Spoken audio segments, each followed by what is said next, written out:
right for Nick Wright. But for me, no, he's ranked too low. There's only 3 players that I would indisputably put ahead of him on any very subjective top 5, 50, 100, 3,000 list.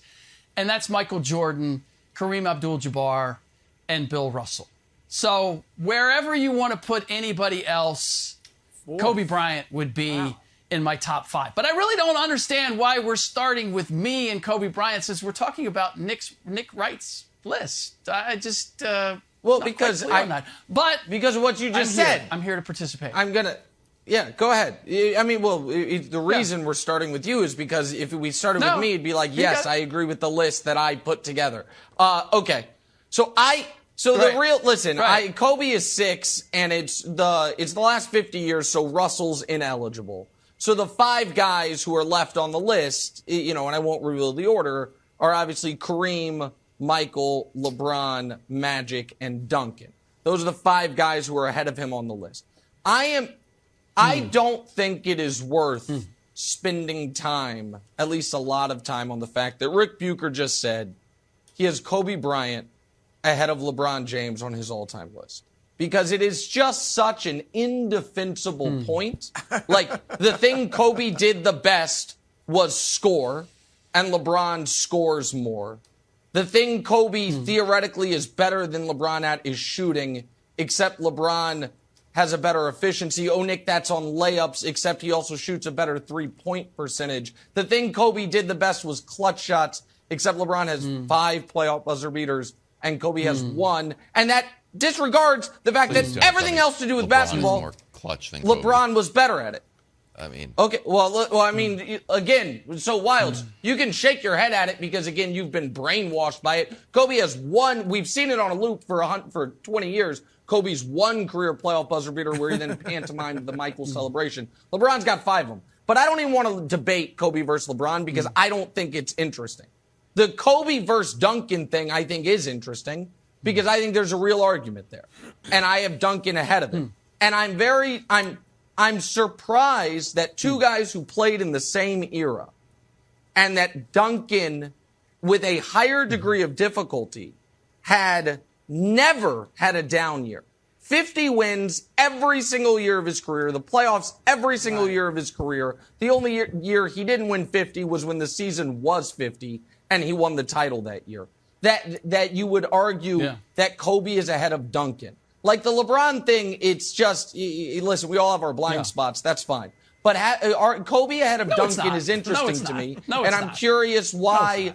Okay, sure. Then no problem. But I'm curious why you think Kobe is ahead of Duncan. I'll lump all this together for you. Sure. I'll answer both of those. First of all, there is the difficulty of when you're talking about different eras to make comparisons. The competition was different, the game was different, et cetera, et cetera. So we always reduce these things to numbers. Even if we take accolades, we reduce it to numbers. 3 MVPs versus 2 MVPs, whatever it might be.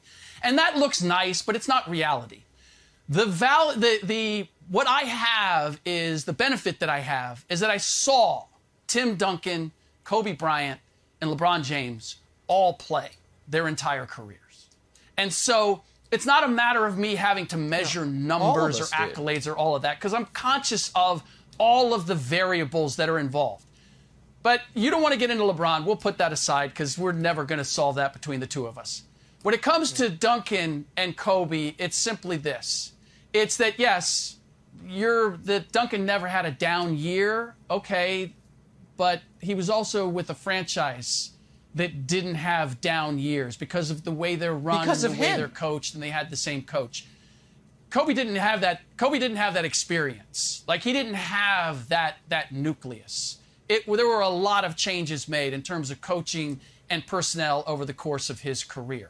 I simply look at the accomplishment of winning 3 in a row and then 2 in a row, and how difficult that is physically and mentally. And that's one of the downsides of when I look at Duncan and the Spurs, is that they never won back-to-back championships. They never dominated beyond 1 season. And knowing the toll that takes, the challenge that is, that stands as a huge, huge accomplishment. And I also believe that Kobe is vastly devalued for his contribution and what he meant to the first three-peat team with the Lakers. Kobe was as much the closer as Shaq was the starter on that team. And whether it was in the finals or whether it was during the regular season, Kobe was as important to those championships as Shaquille O'Neal was. And I feel like as if as we move on, it has become he was definitely the second banana and he was riding Shaq's coattails. And I will never give in to the idea of that. All right, Rick, I do agree with Nick's list. I think Kobe is aptly rated at 6th. In addition to LeBron ahead of him, Duncan ahead of him, I got Magic ahead of him. I'm surprised you had Kobe ahead of Magic. I think Magic is clearly the greatest Laker. Magic made 9 finals in 12 seasons with the Lakers, before he retired and, came back later for a bit. He carried, to a large degree, an older Kareem Abdul-Jabbar for the second part of the Showtime dynasty. He made his teammates better. Everyone could shine. Kareem could be his maximum self. James Worthy could be his maximum self. Byron Scott, when they played with Magic. Rarely have we seen superstars, particularly in this era, be able to do that. So I would have Magic ahead of him. Duncan, look, you made some great points because that is the knock Duncan they never repeated. But Duncan didn't have the supreme talent, particularly with Shaq, that Kobe had. David Robinson was kind of on the tail end for their first couple championships. Then Manu and Tony Parker are great, but they're not top 75 players. What was the supreme talent that Kobe had when he won back-to-back championships? Hold on. Well, first of all, he won 3. He made Pau Gasol a better player. He made Lamar Odom a better player. And to say Shaq wasn't the number one guy is revisionist history. Now, I'm not going to diminish Kobe. I'm with you on that. Let's not diminish Kobe and say he was riding Shaq's coattails. But to say it was even, as you kind of implied, that's an overstatement. It was Shaq as the hub. Insane. I said, and the other thing here's the thing about Kobe I have a real issue with Kobe's. I mean, like I said, I got him 6, so I got him high. But Kobe was not efficient, Rick. And that is he shot 44% for his career. He never shot 47% for a season. And that's playing 8 years with Shaq, drawing double and triple teams in his prime.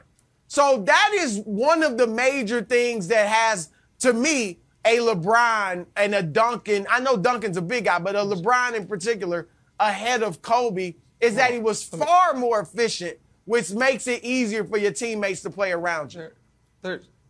All right, there's a few things I want to say off top because I do want to drill into the Duncan thing. The LeBron part is, just objectively speaking, an insane opinion to hold. The Magic part, I didn't even think about it, is an equally insane opinion to hold. Magic Johnson played 12 seasons in this league pre-HIV.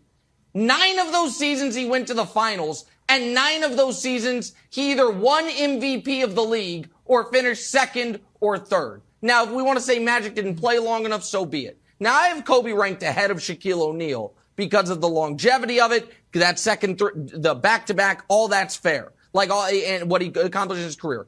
In those 3 championship runs, those 3 NBA finals, they didn't need a closer because the games were not close and the series were not close because Shaquille O'Neal, across those 3 NBA finals, averaged 36, 15, 4, and 3 on 60%. And after the first finals that went 6, they never had a team. Rick, the numbers, here's the thing. As long as in sports you keep a score, the numbers are going to tell part of the story. As long as it's not figure skating and it's just like we're going to watch them play and then, you judge it. As long as it's like how many points you score, then how many points someone scores does tell part of the story. But I want to talk about Duncan for a second. Stay here with me on Duncan, not Kobe versus Shaq. Because David Robinson was amazing in 99 when they won their first title. In 03, David Robinson averaged 8 points per game. Right. In 05 and 07, just like you said with Kobe, not another top 75 player for his 2 rings in 9 and 10. Duncan did not have a top 75 player in 05 and 07. The championship they run in 2014, Tim Duncan was a year removed from being first team All-NBA. And this idea of, well, he had Greg Popovich. Kobe had Phil Jackson.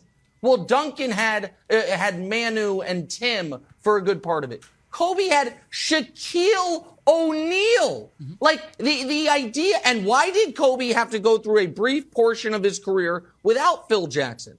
Well, ask Phil Jackson, who wrote in his book that Kobe was one of the reasons he left. Couldn't deal with it anymore. Now, again, I have him 6 in the last 50 years. I have massive respect for what he accomplished. But the consistency of Duncan, not to mention, and I should have said this earlier, 15 all defensive teams, and I would argue the second best defensive player of the last 50 years behind only Dream. Like, he accomplished everything Kobe did, just a little bit more and under a little bit tougher circumstances. Yeah, well, look, Phil may have left or decided to leave because of Kobe. I wouldn't buy everything that Phil said in that book, but he also came back because of Kobe, because he saw the opportunity to win with Kobe Bryant. So where their personal relationship is and the difference in that between Popovich and Tim Duncan's relationship, now we're getting off the board into very, very intangible elements. I'm simply going to tell you that you don't want the numbers or the intangibles? Kobe. What are we allowed to use? And Shaq. We can't use stats or intangibles. I saw them all play, and if I step back, I saw them all play. And if you ask me who would I take to start my team, who do I think was the best player based on seeing them play in all sorts of situations up close, not on TV, up close, I'm taking Kobe Bryant. Thanks for watching. Subscribe here to get the latest from the show. Also, be sure to check out more of the